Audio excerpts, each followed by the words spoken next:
12 kilometre সুড়ঙ্গ সড়ক পাল্টে দেবে কক্সবাজার সৈকতের চেহারা। 2000 কোটি টাকা ব্যয়ে রাখা হবে বিশ্বমানের বিনোদনের সব সুবিধাই। দখলদারদের স্বর্গ রাজধানীর বাউনিয়া খাল। ভুয়া কাগজেই চলে জায়গা কেনাবেচা, জলাবদ্ধতা আর মশার রাজত্বে অসহায় মানুষ। অক্সফোর্ড অ্যাস্ট্রাজেনেকা টিকায় স্বাস্থ্য ঝুঁকি ভিত্তিহীন, দাবি বিশ্ব স্বাস্থ্য সংস্থার। ভ্যাকসিনেশন চালু রাখার আহ্বান।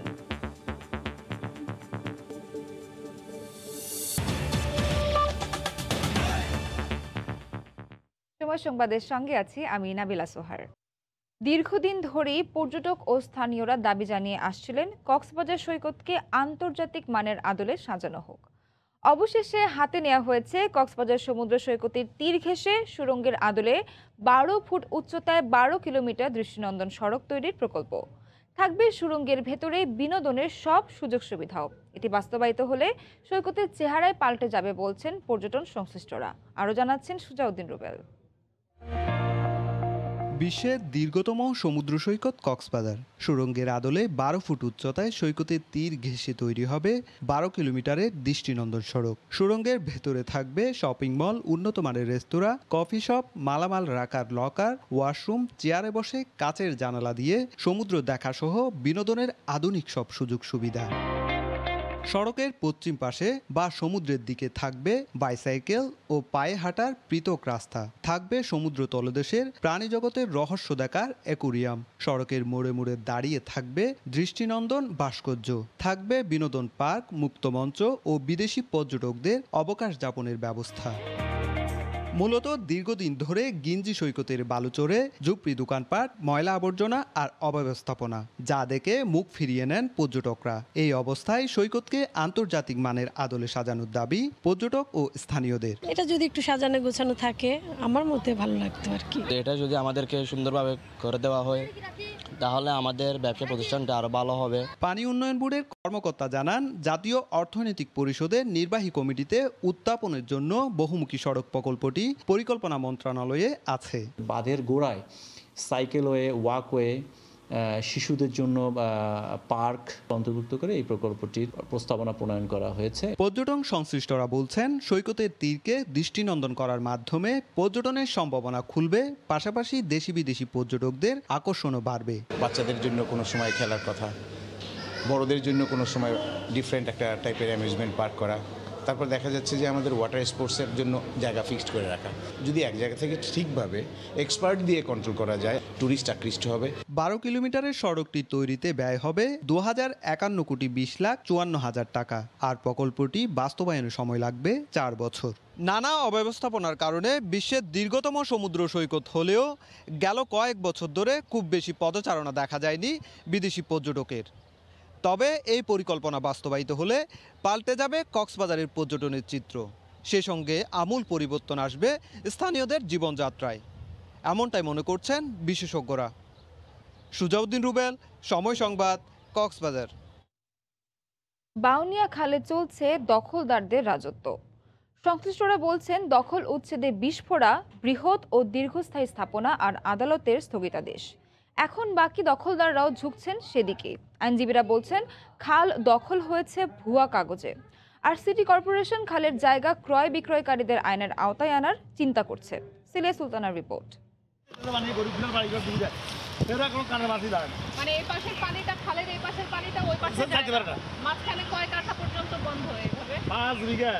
বাউনিয়া খালের হাত ধরে 22 টেকে খাল। পুরো চ্যানেলের কোথাও 60 ফিট, কোথাও 40 ফিট থাকলেও হঠাৎ করেই তা হয়ে যায় 10 ফিট। সেটি আবার প্রশস্তও হয় কিছু দূর গিয়ে। এতে খালের চ্যানেলটি সরু হওয়ায় ব্যাহত পানির স্রোত। পরিষ্কার করা হলেও আবারও ভরাট হয়েছে ময়লা জটে। ভাসমান ছোট স্থাপনা উচ্ছেদ করা হলেও খালের পাড় ঘেঁষে থেকে গেছে বড় কংক্রিটের স্থাপনা। উচ্ছেদে এসব স্থাপনায় হাত না দেয়ায় বাকিরাও জোরে সোরেই করছেন ভবন নির্মাণ, রাস্তা পাকা ও খালের মাঝেই দেয়াল তোলার কাজ। ফলাফল, বদ্ধ পানিতে ভাসছে ময়লা। মিরপুরের লোহার ব্রিজ এলাকার মানুষ জলাবদ্ধতার শিকার, আর 22 টেকিতে মশার রাজতে অসহায় মানুষ। যে দুটো ভোট, এই ভোটের সামনে আমার পিছন দিয়ে এদিকে চলে গেছে।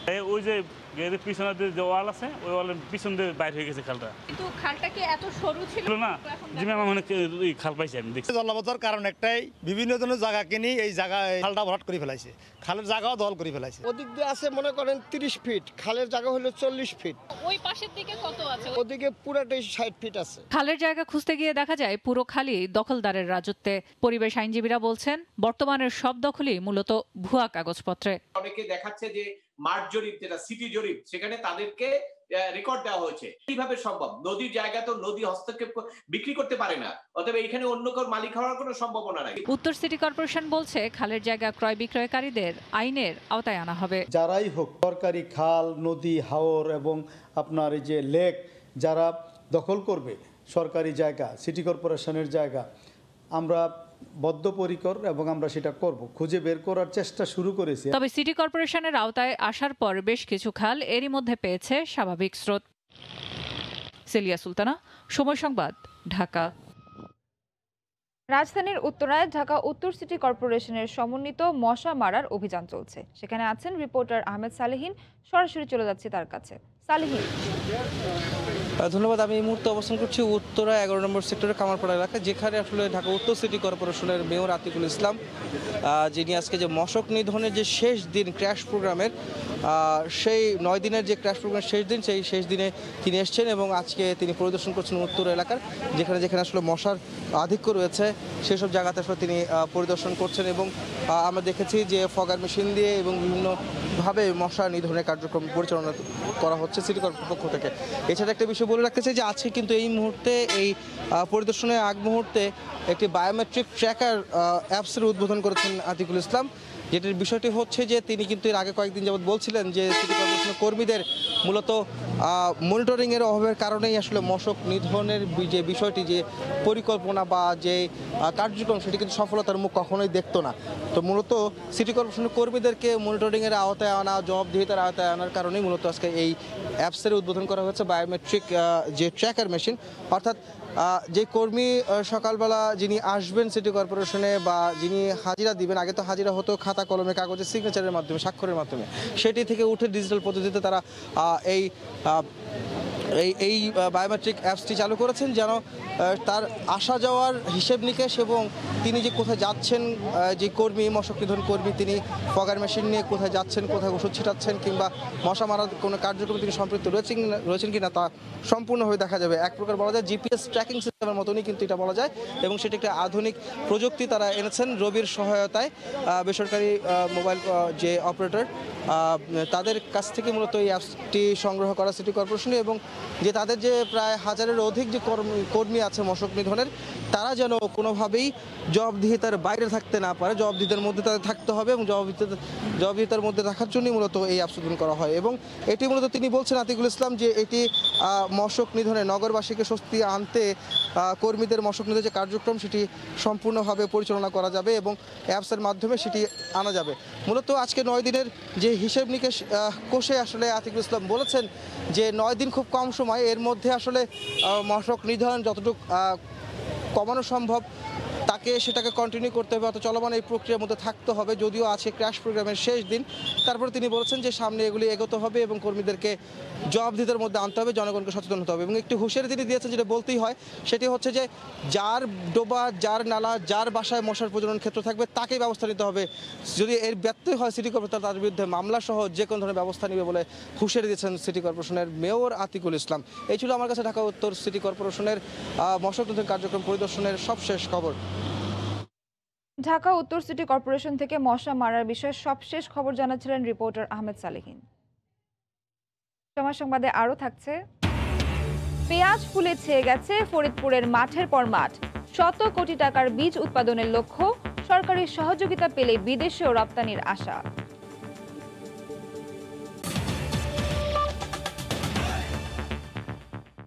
গেল এক সপ্তাহেই দেশে করোনা সংক্রমণ বিপদসীমা অতিক্রম করেছে।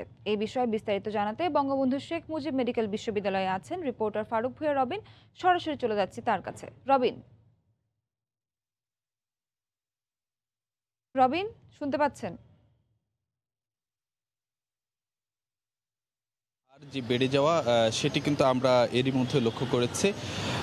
যদি আপনাকে বলতে যাই যে গত 7ই জানুয়ারির পর গতকাল কিন্তু আমরা যেটি দেখেছি দেশে একদিনে সর্বোচ্চ মৃত্যু হয়েছে, অন্যদিকে যে 15 ডিসেম্বরের পর সর্বোচ্চ আক্রান্ত শনাক্ত হয়েছে এবং যে 24শে ডিসেম্বরের পর গতকাল একদিনে যে শনাক্তের হার সেটি সর্বোচ্চ ছিল। তো একইভাবে যদি বলা যায় যে হাসপাতালগুলোর উপরে কিন্তু যে এক ধরনের যে চাপ তৈরি করেছে যে এই যে রোগীর সংখ্যা বেড়ে যাওয়া, আমরা আসলে যে এই মুহূর্তে রাজধানীর বঙ্গবন্ধু শেখ মুজিব মেডিকেল বিশ্ববিদ্যালয়ে রয়েছে, এই হাসপাতালটিতে এখন যে 130 জনের মতন রোগী ভর্তি আছেন, যেটি আসলে যে ফেব্রুয়ারির শেষ দিন অর্থাৎ 28 ফেব্রুয়ারিতেও এই হাসপাতালে 77 জন রোগী ভর্তি ছিলেন এবং এই মুহূর্তে এই এখানকার যে আইসিইউ সেখানে আমাদের কাছে যে তথ্য রয়েছে সেটি অনুযায়ী 16টি আইসিইউর মধ্যে 13টি আইসিইউতেই কিন্তু যে কোনো না কোনো রোগী ভর্তি রয়েছেন। তো সার্বিকভাবে একইভাবে যে আমরা যেটি দেখছি যে নমুনা পরীক্ষার হারেও কিন্তু নমুনা পরীক্ষার ক্ষেত্রেও কিন্তু যে এক ধরনের চাপ বাড়তে শুরু করেছে কেন্দ্রগুলোতে। রাজধানীর বঙ্গবন্ধু শেখ মুজিব মেডিকেল বিশ্ববিদ্যালয় কেন্দ্রে এখন দেখা যাচ্ছে যে গত 24 ঘন্টায়ও 470 জনের মতো নমুনা পরীক্ষা করা হয়েছে, যেটি আসলে যে 2 সপ্তাহ আগেও 300 ঘরে থাকতো।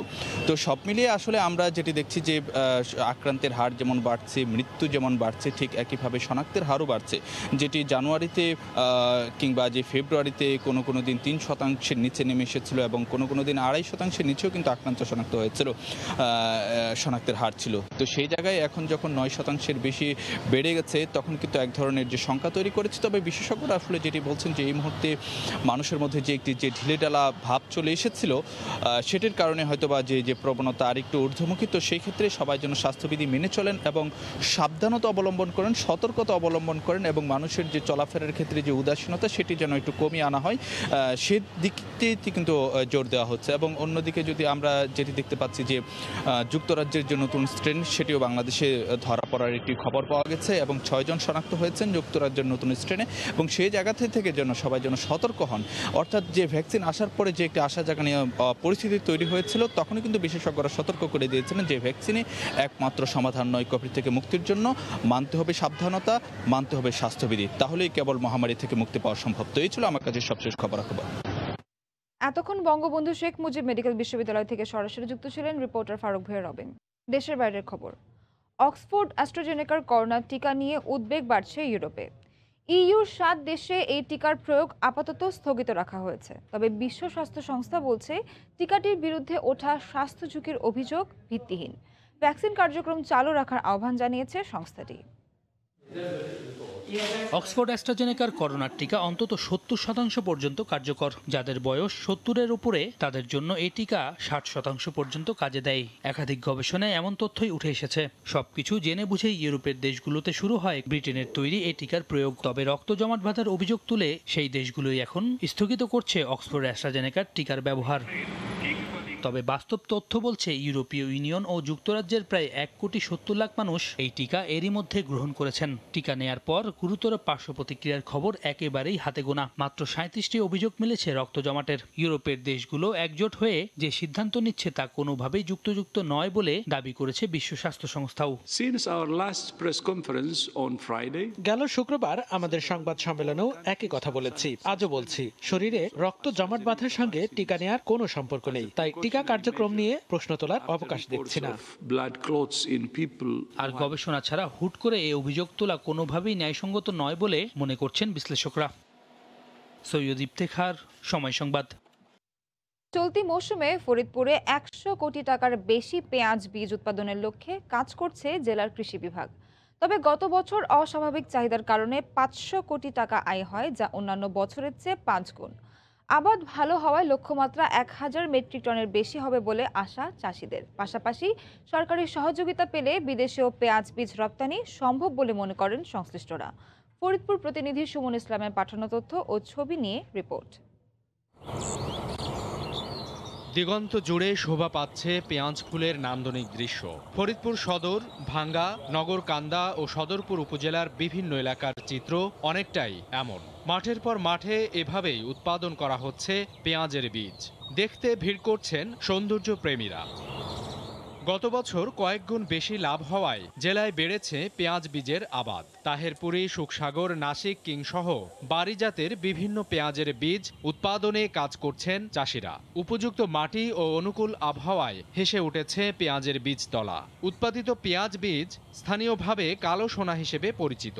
আলাদা পেঁয়াজের দানা ভালোই আছে, এবছর থাকার দানা বেশি লাভবান হব। আশা করা যায় এবছরে আবহাওয়া ভালো, ফলন বাম্পার হবে। সরকার ন্যায্য মূল্যে কৃষকের কাছ থেকে পেঁয়াজ বীজ সংগ্রহ করবেন বলে প্রত্যাশা উৎপাদনকারীদের। বর্তমানে অ্যাকশন প্ল্যানটা বন্ধ হয়ে যাওয়ায় আমরা ন্যায্য মূল্যটা পাচ্ছি না। সরকার যদি বাইরে থেকে পেঁয়াজের বীজটা আমদানি না করে তবে আমরা ন্যায্য মূল্য পাবো। উৎপাদনের লক্ষ্যমাত্রা পূরণে মাঠ পর্যায়ে কৃষকের সহযোগিতার কথা জানান জেলার কৃষি কর্মকর্তা। মাঠে সার্বক্ষণিকভাবে আমাদের উপসহকারী কৃষি অফিসার, কৃষি সম্প্রসারণ অফিসার, উপজেলা কৃষি অফিসার সবাই তাদেরকে বিভিন্ন পরামর্শ দিচ্ছেন। আবহাওয়ার পূর্বাভাস সম্পর্কেও তাদেরকে সতর্ক করা হচ্ছে। জেলায় এবছর 1711 হেক্টর জমিতে পেঁয়াজ বীজের আবাদ হয়েছে। উৎপাদন লক্ষ্যমাত্রা 1026 মেট্রিক টন, যার আনুমানিক বাজার দর 100 কোটি টাকার বেশি। সময় সংবাদ, ফরিদপুর। স্বাধীনতার সুবর্ণ জয়ন্তীতে নৌ প্রোটোকল চুক্তির আওতায় বাংলাদেশ ভারত নৌপথে খাদ্যপণ্য রপ্তানির উদ্বোধনী অনুষ্ঠান আজ। এই প্রথম বাংলাদেশ থেকে ভারতে নদীপথে পণ্য পরিবহন হবে। এ বিষয়ে বিস্তারিত জানাতে নরসিংদী পলাশের ঘোড়াশালে আছেন রিপোর্টার মাহমুদ রাকিব। সরাসরি চলে যাচ্ছে তার কাছে। রাকিব, সোহার, আজকে আসলে বাংলাদেশ এবং ভারতের যে বাণিজ্য সম্পর্ক বা বাণিজ্য চুক্তি তার একটি ঐতিহাসিক দিন। কিছুক্ষণ পরেই সেই মহেন্দ্র খান আসবে। মূলত আজকে বাংলাদেশ থেকে ভারতে খাদ্যপণ্য নদী পথে যে রপ্তানি তার উদ্বোধন হবে। মূলত নরসিংদীর ঘোড়াশাল থেকে এই রপ্তানি শুরু হবে। আসলে এতদিন শুধুমাত্র নদী পথে ভারত থেকে বিভিন্ন খাদ্যপণ্য বাংলাদেশে আমদানি হতো। আজ প্রথমবারের মতো সেই খাদ্যপণ্য রপ্তানি হবে বাংলাদেশ থেকে। সেই কিছুক্ষণ পরেই এই উদ্বোধন অনুষ্ঠান এখানে শুরু হবে। আপনি দেখছেন ইতিমধ্যেই যে বড় জাহাজটিতে করে খাদ্যপণ্য ভারতে রপ্তানি হবে, সেই MV আলিফ লাম মিম 3 নামে একটি বেশ বড় জাহাজ ইতিমধ্যেই প্রস্তুত করা হয়েছে। আপনি দেখছেন বাংলাদেশ এবং ভারতের জাতীয় পতাকা দিয়ে জাহাজটিকে সাজানো হয়েছে। আমি জানি না আপনি দেখাতে পারছেন কিনা, ইতিমধ্যে কিন্তু মালগুলো অর্থাৎ যেসব খাদ্যপণ্য এই জাহাজে করে ভারত রপ্তানি হবে সেগুলো কিন্তু লোড করা হচ্ছে, যেটি বলা হয় লোড আনলোড বলা হয়। তো এখন কিন্তু সে লোড চলছে। আমি যদি এপাশে আপনি আরও দেখাবেন, একদম সারি সারি করে থরে থরে করে কার্টুন জাহাজে উঠানো হচ্ছে।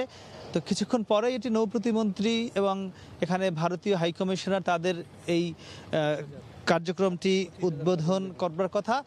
এবং আজকে প্রথম যে চালানটি যাবে ভারতে, মোট 25,000 এমন কার্টুন খাদ্যপণ্য নদীপথে ভারত রপ্তানি হবে। মূলত নদীপথে যাবার জন্য কিন্তু যে মূল যে কারণটি, সড়ক পথে অনেক ঝক্কি ঝামেলা পোহাতে হয়। যে বেনাপোল বন্দর বলেন বা অন্য যে স্থলবন্দরগুলো রয়েছে সেখানে গিয়ে অনেক সময় অপেক্ষা করতে হয়, একবার লোড করতে হয়, একটি ট্রাক থেকে আবার অন্য ট্রাকে আনলোড করতে হয়।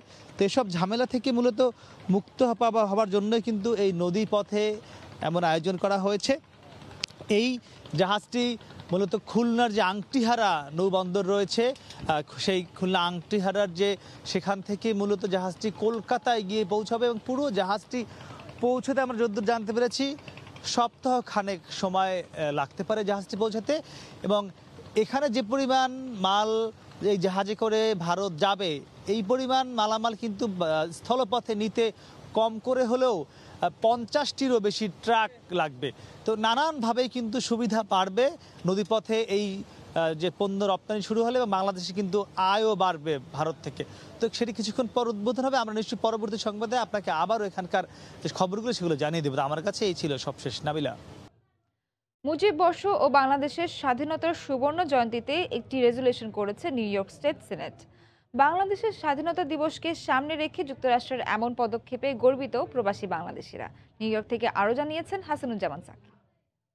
আর কয়েকদিন পরেই কিন্তু বাংলাদেশের স্বাধীনতা দিবস, স্বাধীনতার সুবর্ণ জয়ন্তী এবং বঙ্গবন্ধুর জন্ম শতবার্ষিকীর যে আয়োজন, সেই সব কিছু মিলিয়ে প্রবাসে যে বাংলাদেশিরা আছেন তারাও কিন্তু সামনে যে স্বাধীনতা দিবসের কার্যক্রম সেই সব নিয়ে বিভিন্ন সংগঠন প্রস্তুতি নিচ্ছে। নিউ ইয়র্ক স্টেট সিনেটে এবং নিউ ইয়র্ক স্টেট যে বাংলাদেশের যে সুবর্ণ জয়ন্তী স্বাধীনতার 26শে মার্চ সেই দিনটির উপলক্ষে করে একটি রেজুলেশন তারা পাশ করেছে নিউ ইয়র্ক সিনেটে। এই বিষয়টি নিয়ে অনেক দিন ধরে কাজ করছেন মুক্তধারা নিউ ইয়র্ক। বিভিন্ন কারণে এই দিনটি একটি বাংলাদেশের মানুষের জন্য বা অভিবাসী বাংলাদেশের মানুষ সারা পৃথিবীতে জুড়ে বসবাস করছে তাদের জন্য একটি আনন্দের এবং গৌরবের খবর। গত কয়েক বছর ধরে আমরা যে প্রচেষ্টা করছি সে প্রচেষ্টার ফসল আজকে উঠেছে। এখন নিউ ইয়র্ক স্টেটে সেই আয়োজনটি কি হয় সেটি দেখার বিষয় এই কোভিড মহামারীর মধ্যে। Hasanuzzaman Saki, Somoy Sangbad, New York. Tiger allrounder Shakib Al Hasan এবার পুত্র সন্তানের বাবা হয়েছেন। যুক্তরাষ্ট্রের সময় সকাল সোমবারে সাকিবের স্ত্রী উম্মে আহমেদ শিশিরের কোলজোরে আসে তাদের তৃতীয় সন্তান। নবজাতক ও মা দুজনেই ভালো আছেন। পরিবারের সঙ্গে যুক্তরাষ্ট্রের উইনস্কিনের মেডিসিন শহরে আছেন সাকিব আল হাসান। দুই কন্যা সন্তানের পর এবার ছেলের বাবা হলেন সাকিব ও শিশির। এর আগে গেল 1 জানুয়ারি সামাজিক যোগাযোগ মাধ্যমে তৃতীয় সন্তান আসছে এমন পোস্ট দেন সাকিব আল হাসান। গেল বছরের 24 এপ্রিল দ্বিতীয় সন্তানের বাবা হয়েছিলেন সাকিব। এর আগে 2015 সালে সাকিবের প্রথম সন্তান আলাইনার জন্ম হয়। জানিয়ে দিচ্ছি সময় সংবাদের শিরোনামগুলো। 12 কিলোমিটার সুড়ঙ্গ সড়ক পাল্টে দেবে কক্সবাজার সৈকতের চেহারা। 2000 কোটি টাকা ব্যয়ে রাখা হবে বিশ্বমানের বিনোদনের সব সুবিধাই। এবং মশা নির্মূলের জবাবদিহিতা নিশ্চিতে ঢাকা উত্তর সিটির ডিজিটাল উদ্যোগ, কর্মীদের তদারকিতে বায়োমেট্রিক ট্র্যাকার অ্যাপ উদ্বোধন। এই ছিল সময় সংবাদের সঙ্গে থাকুন সময়ের।